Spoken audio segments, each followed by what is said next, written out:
Onye isi ndị uwe ojii na steeti a bụ Maazị Echeng agago n'iru wee rịọ ozi nakwa kepụkepụ dịgasị iche iche site n'aka ndị mmadụ iji wee nyere ndị uwe ojii aka na mbọ ha na-agba imemina mpụ na omekome na steeti a. O kwuputere nke a n'isi ụlọ ọrụ ndị uwe ojii dị n'Amawbịa oge ha na-akpụgharị ma na-egosi ndị nta akụkọ ndị dịgasị iche iche ha nwụchikọrọ maka itinye aka na mpụ na omekome dịgasị iche iche na Anambra steeti. Ka Kenechukwu Chukwudị kọtapụrụ gị akụkọ a.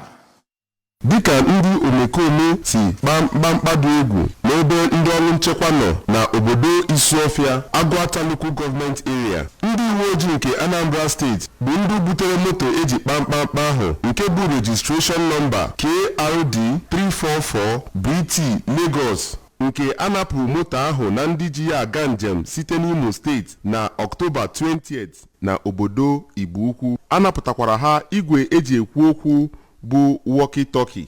Ogidi Police Division nke Anambra State Police Command bụ ndị gakwara n'iru jide ndị na-eme omekome ịtọ mmadụ na ịnapụ ha moto ha n'ike. A nwụchikọrọ onye ntorobịa bụ Nwaọzọ Chukwuka, onye gbara ahọ 38,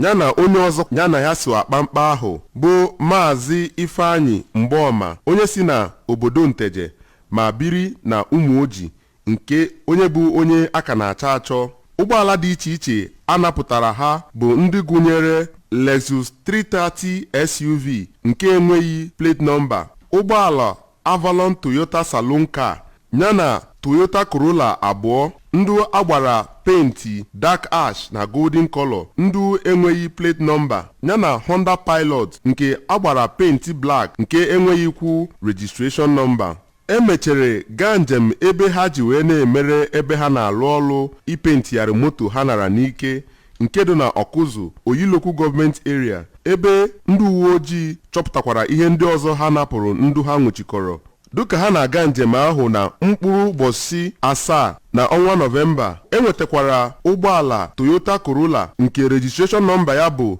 ABJ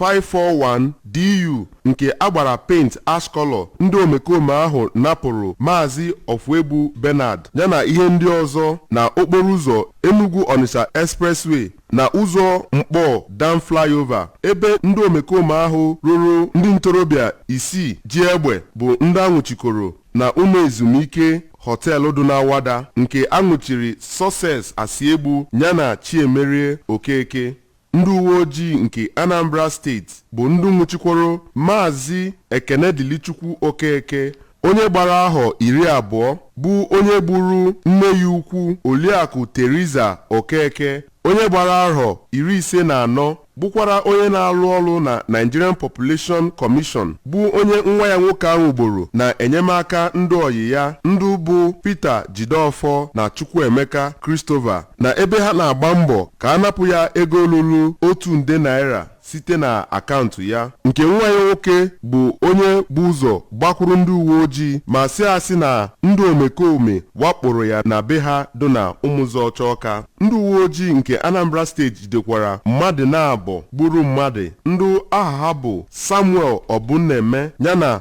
Malaki Chinedu, ndị gburu otu nwoke na-alụ ọrụ na INEC, Maazị Osita Duruọha, onye na-anya shuttle bus. Kọmishọna polisi nke Anambra steeti bụ Maazị Echeng gakwara n'iru kwuo na ha ga na-aga n'iru na-anwụchi ndị na-eme omekome ma na-akpa mkpa dị iche iche n'obodo. Site n'Ọka, aha m bụ Kenechukwu Chukwudị n'akụkọ ụwa ABS.